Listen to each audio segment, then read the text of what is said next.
Good afternoon students.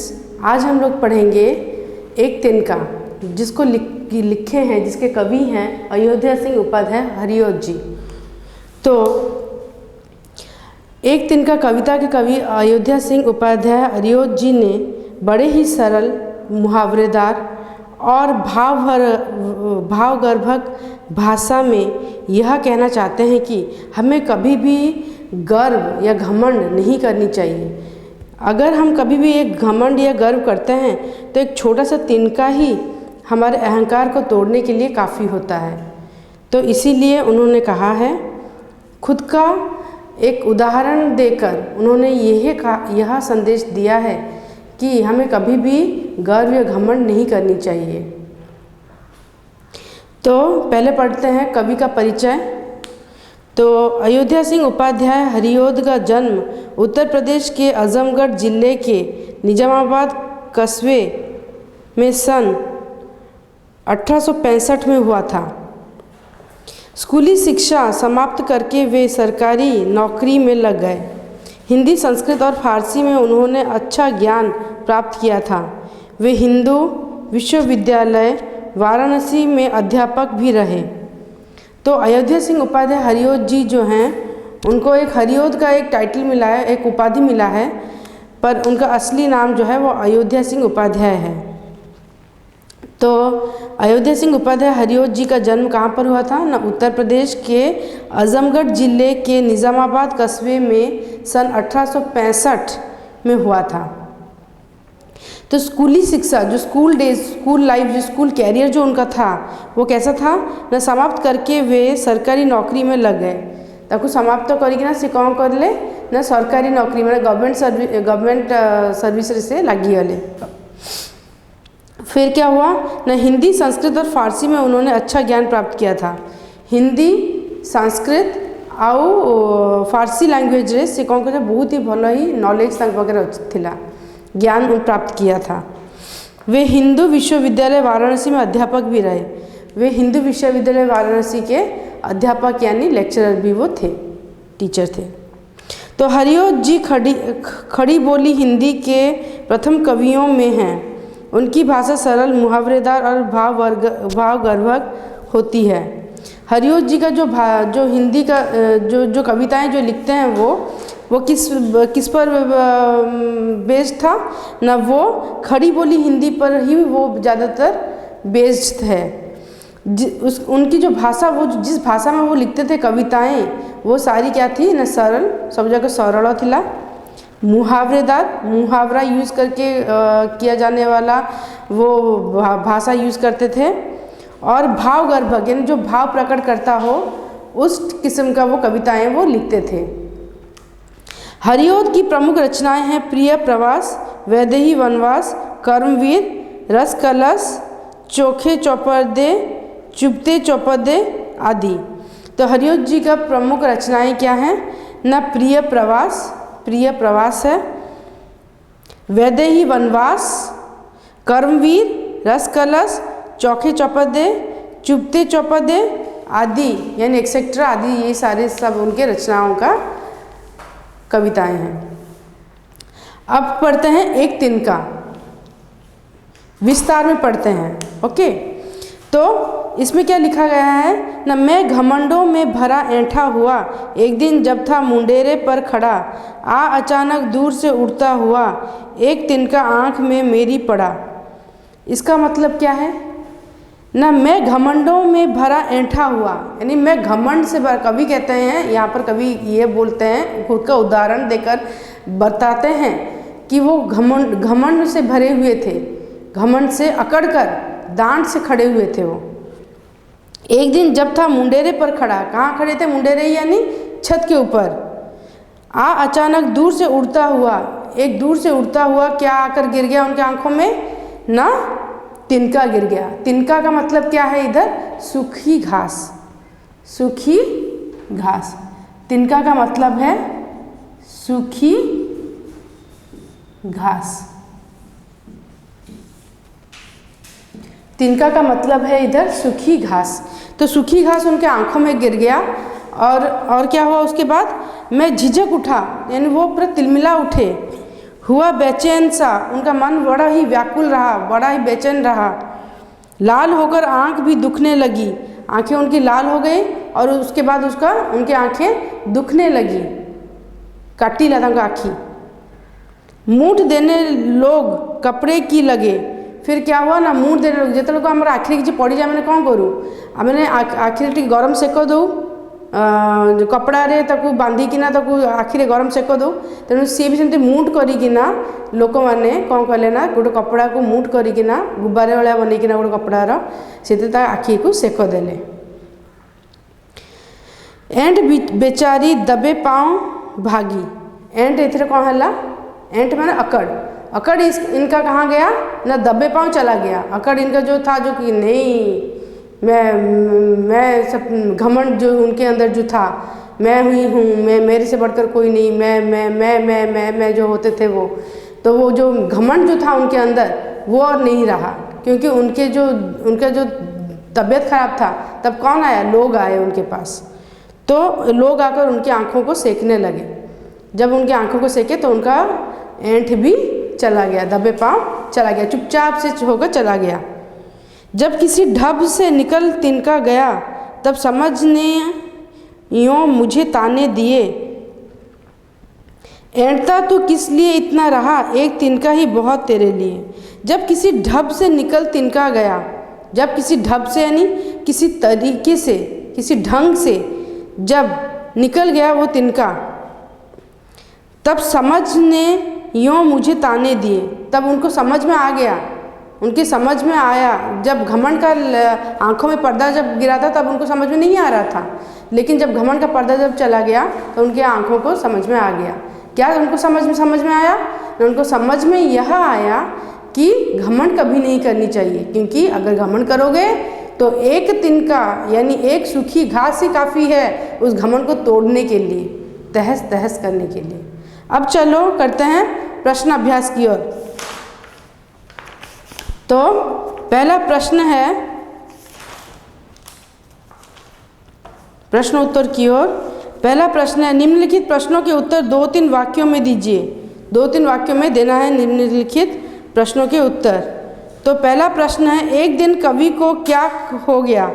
एक दिन कवि को क्या हो गया, गोटे दिन कविंकर कौन होइतिला ना, एक दिन कवि को घमंड में चूर होकर छत पर अकड़कर खड़े रहे। एक दिन कवि घमंड में चूर होकर, उत्तर 1 का क। एक दिन कवि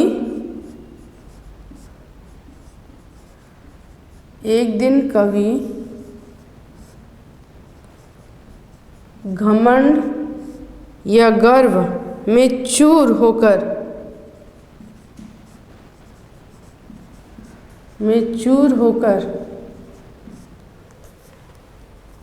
छत पर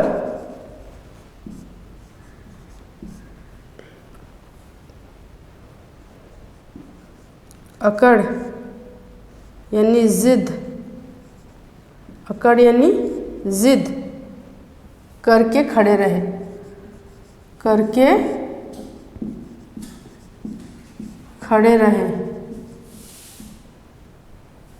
ख।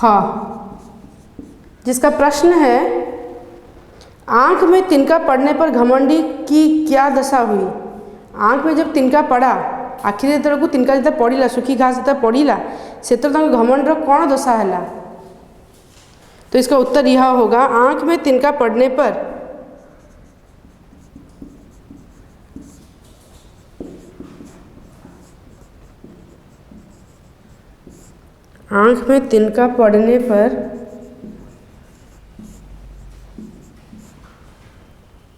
घमंडी की आँखें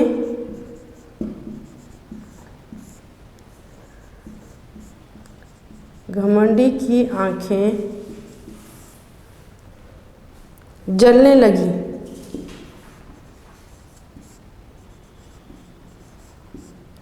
लगी और लाल होकर दुखने भी लगी,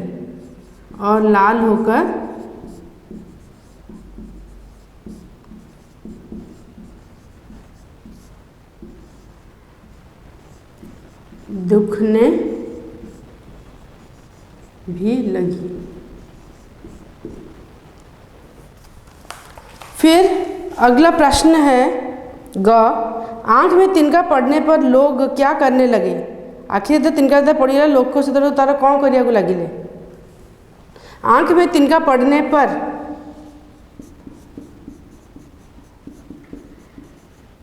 आँख में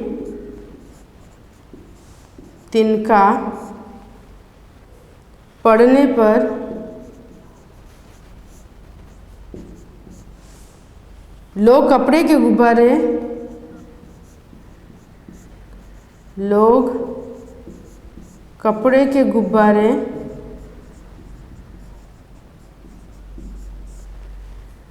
गुब्बारे से उनकी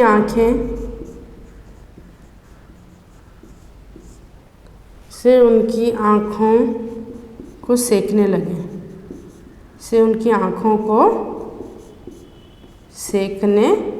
लगे।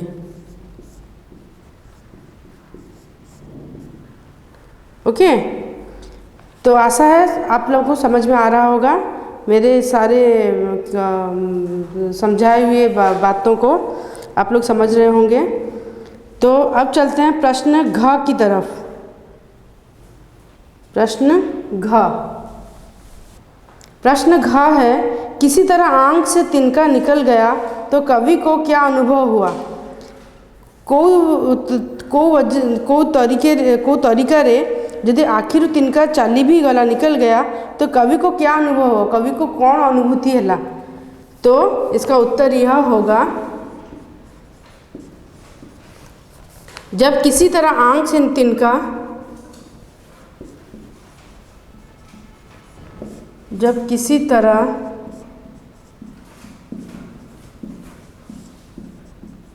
आँख से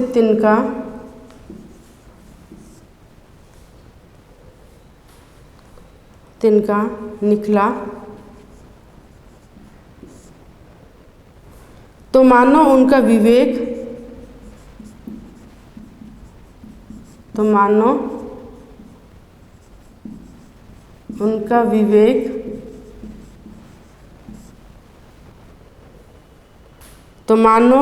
विवेक उन्हें ताना मार रहा था। उनका विवेक उन्हें ताना मार रहा था। इसका अर्थ क्या है? इसका अर्थ यह है, जिते आखिर जिते तिनका जो चली गला से विवेक यानी विवेक तांकु ताना मारिला, तांकु टॉन्ट मारला। फिर उत्तर जिसका प्रश्न है, एक तिनका कविता का मूल भाव क्या है। एक तिनका कवितार मूल मंत्रटा कौन ना। एक तिनका कविता का मूल भाव यह है कि एक तिनका कविता का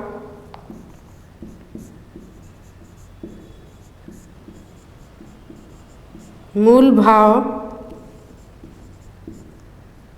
यह है कि हमें कभी भी घमंड या गर्व नहीं करनी चाहिए।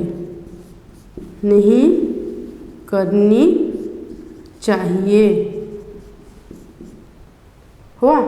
तो इसका मूल भाव क्या है ना, हमें कभी भी घमंड या गर्व नहीं करनी चाहिए। हमको के पहले भी घमंड माने गर्व केबे करिया उचित नहीं। उसके बाद प्रश्न दो का उत्तर क्या होगा ना, अर्थ स्पष्ट कीजिए। इसका प्रश्न क्या है? अर्थ स्पष्ट कीजिए। इसका अर्थ स्पष्ट करना है, इसका अर्थ को बताना है न। क्या न क क्वेश्चन का क प्रश्न का है न, घमंडों में भरा ऐंठा हुआ एक दिन जब था मुंडेरे पर खड़ा। इसका मतलब क्या है ना, कवि एक दिन घमंड से चूर होकर और अकड़ कर छत के ऊपर खड़े थे। कवि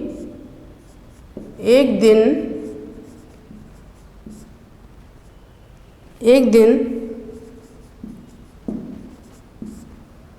घमंड से चूर होकर और अकड़ कर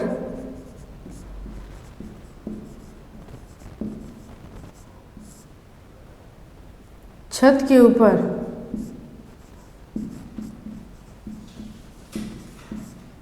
ऊपर खड़े थे। दूसरा का उत्तर होगा उत्तर ख। इसका अर्थ क्या है, इसका प्रश्न क्या है ना, मैं झिझक उठा हुआ बेचैन सा, लाल होकर आंख भी दुखने लगी।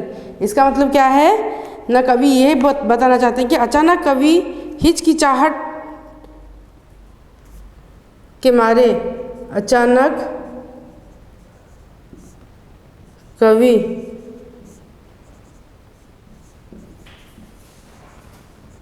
हिचकिचाहट के मारे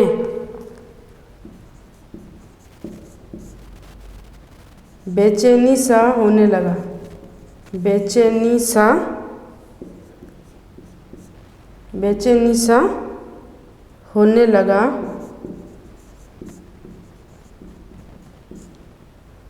और उनकी आंखें लाल होकर दुखने लगी।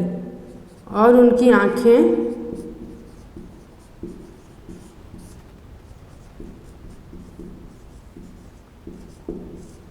लाल होकर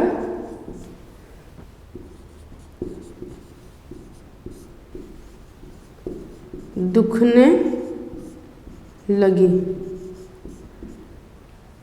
अचानक कवि हिचकिचाहट के मारे बेचैनी सा होने लगा।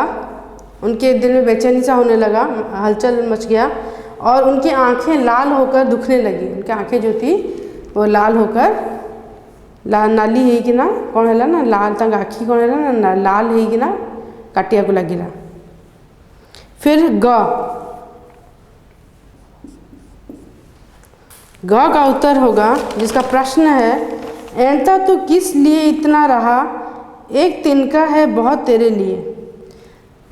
प्रश्न किया है कवि ने, यहाँ पर कवि बोल रहे हैं ऐंठता तो किस लिए इतना रहा, एक तिनका ही बहुत तेरे लिए। इसका मतलब क्या है ना,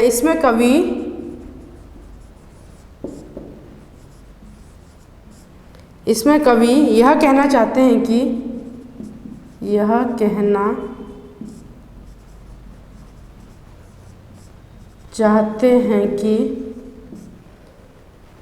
हमें अकड़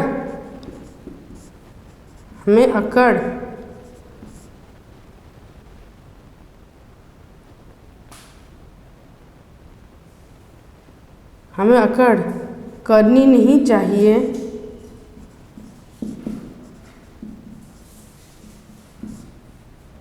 क्योंकि घमंड या अकड़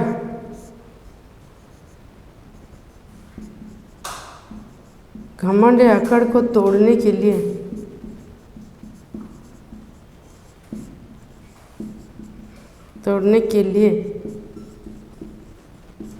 एक तिनका काफ़ी है। एक तिनका काफ़ी है। घमंड को तोड़ने के लिए एक तिनका ही काफ़ी है। एक तिनका यानी एक सूखी घास ही काफ़ी है।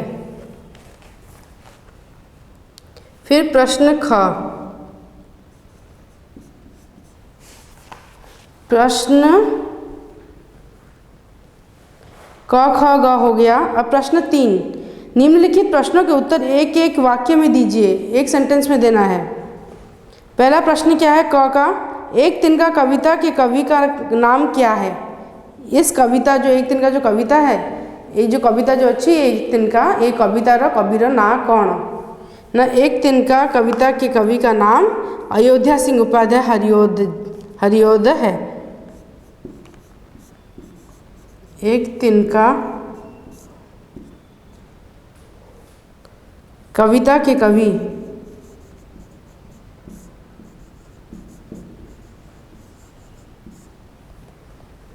अयोध्या सिंह,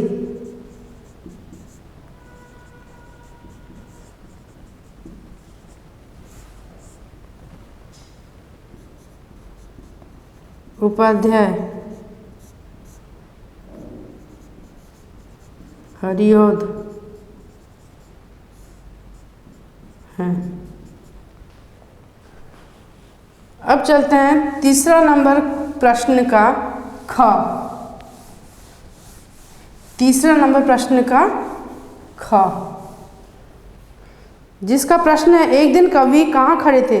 गोटे दिन कवि कोठी ठिया होइतिले ना? एक दिन कवि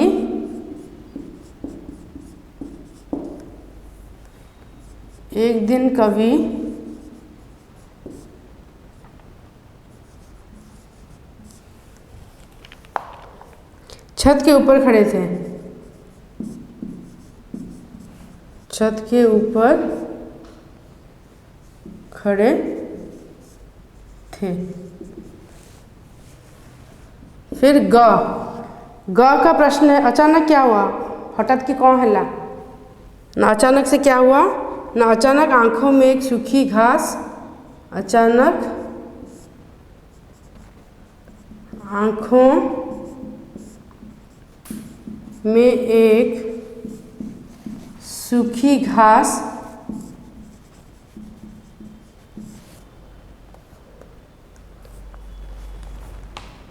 गिर गया।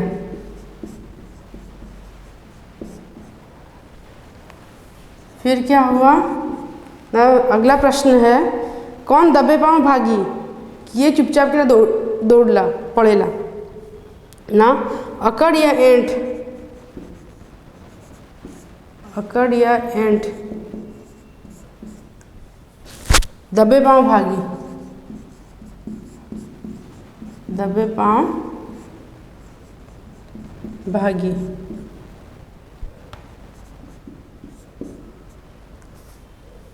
फिर अगला प्रश्न है घमंडी के घमंड को दूर करने के लिए क्या बहुत है? घमंडी मानकर घमंड को दूर करिया को हेले कौन कौन दरकार के लिए क्या बहुत है? कोड़ा बेसी जोड़ा दरकार, कोड़ा बेसी दरकार ना? घमंडी के घमंड को दूर करने के लिए एक तिनका ही बहुत है। घमंडी के लिए, घमंडी के घमंड को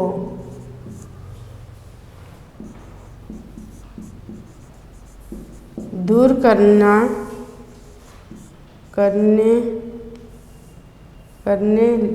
के लिए,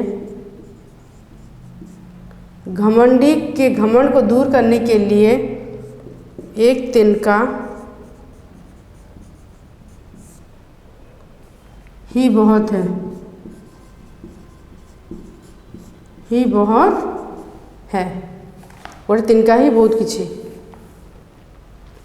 फिर भाषा ज्ञान, भाषा ज्ञान में क्या दिया है प्रश्न?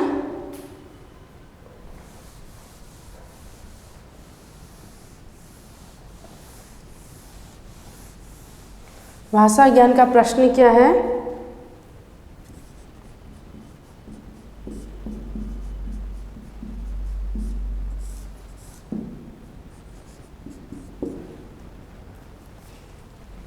भाषा ज्ञान का प्रश्न है नीचे दी गई कविता की पंक्तियों को सामान्य वाक्य में लिखिए, यानी सरल वाक्य में लिखना है, सिंपल सेंटेंस में लिखना है। तो एक दिन जब था मुंडेरे पर खड़ा, इसको हम लोग कैसे लिख सकते हैं ना? मुंडेरे पर खड़ा था जब एक दिन,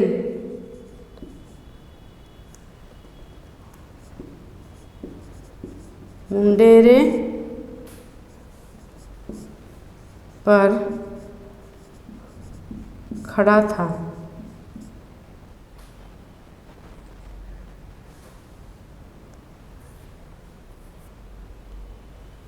मुंडेरे पर खड़ा था जब एक दिन। फिर अगला प्रश्न है लाल होकर आंख भी दुखने लगी, इसको सामान्य वाक्य में कैसे लिखना? सिंपल सेंटेंस में ना? आंख लाल होकर भी दुखने लगी। ग। जिसका प्रश्न है ऐंठ बेचारी दबे पांव भागी। इसको सामान्य वाक्य में कैसे लिखना है? न दबे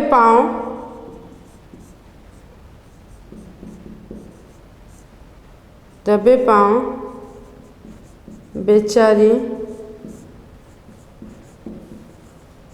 ऐंठ भागी।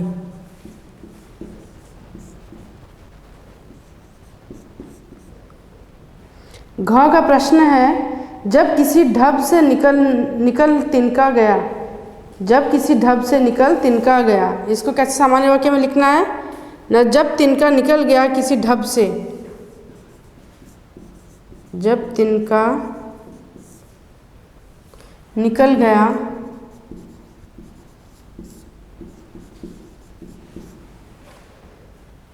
किसी ढब से।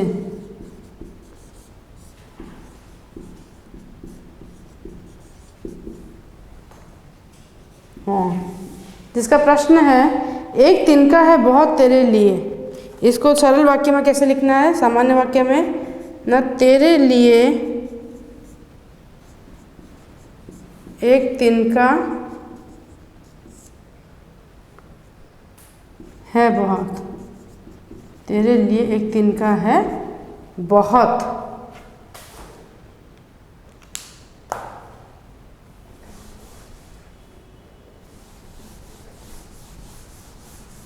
अब चलते हैं अगला प्रश्न की ओर।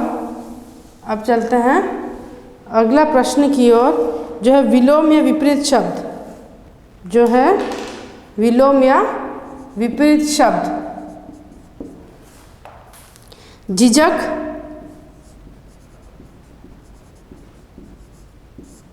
बेझिझक।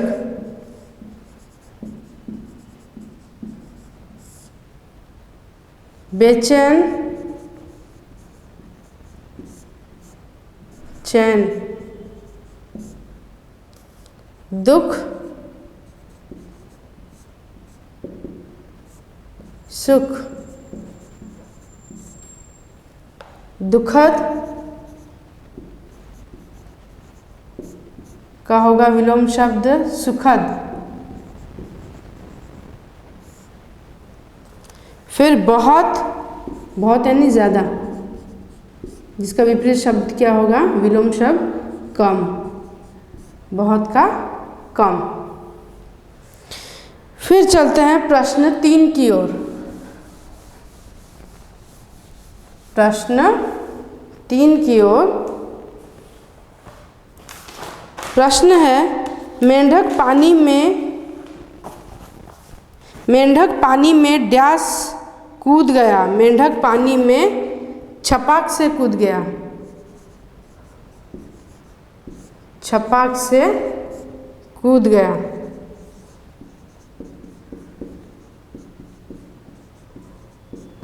फिर ख का प्रश्न है नल बंद होने पर भी पानी की कुछ बूंदें डैश चू गईं।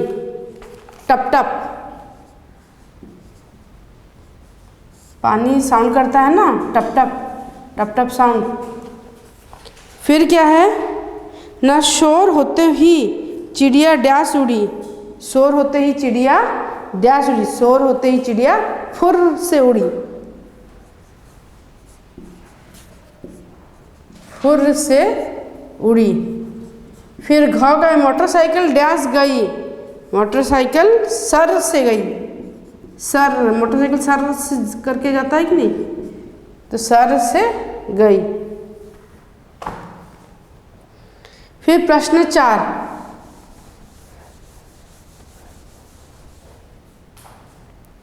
प्रश्न 4 जिसका उत्तर है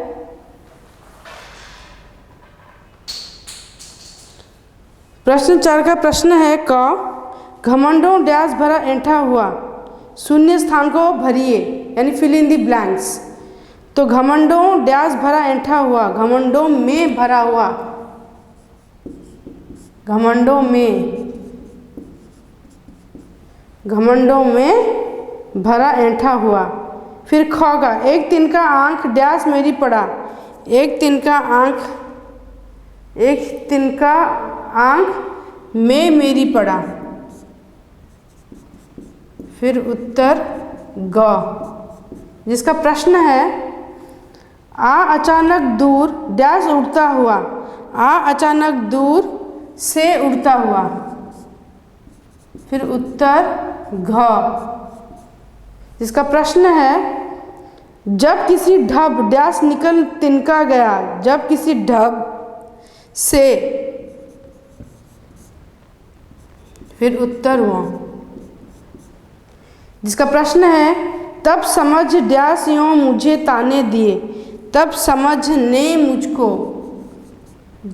समझने यों मुझे ताने दिए। आशा है आप सबको इस पाठ का, इस अध्याय का सारा पाठ समझ में आया होगा और प्रश्न उत्तर भी समझ में आया होगा। Thank you.